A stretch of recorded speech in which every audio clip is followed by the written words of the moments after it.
Do you have a recurring sin in your life? Well, Jesus gives us three things we can do to break out of that cycle. The first two come from the Garden of Gethsemane, where his disciples keep falling asleep, and he says, "Could you not stay awake with me 1 hour?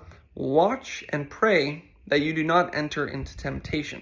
The spirit is willing, but the flesh is weak." So the first one is watch. You need to pay attention. If a thought pops up that is an evil desire, that's going to lead you into sin if you fan that spark into a flame. So he says, watch, notice when it pops up, and then step 2, pray. This goes along with what we were learning yesterday in 2 Chronicles 14, where 1 million Ethiopians are coming up against King Asa, and he knows exactly what to do. He cries out to the Lord and says, "They're too strong for us, but they're not too strong for you." And what does the Lord do? He hears that cry and brings them to victory. Because we just learned from 2 Chronicles 15 that the Lord is literally searching the earth to and fro for people whose heart is loyal to him, who he can work his strength through. It brings him glory and it increases our faith. So you pray because you can't defeat this temptation in your own strength, but it is no match for the God of the universe.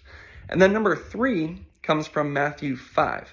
Where Jesus is talking about lust, and he says, "Hey, you've heard that it was said you should not commit adultery, but whoever even looks at a woman with lustful intent has already committed adultery with her in his heart."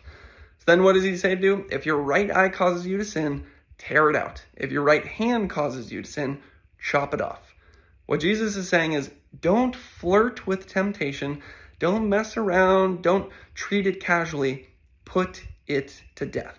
What this means practically is if there's some environment that often leads you into sin, just stay away from that environment. If there's friends that lead you into sin, cut them out of your life.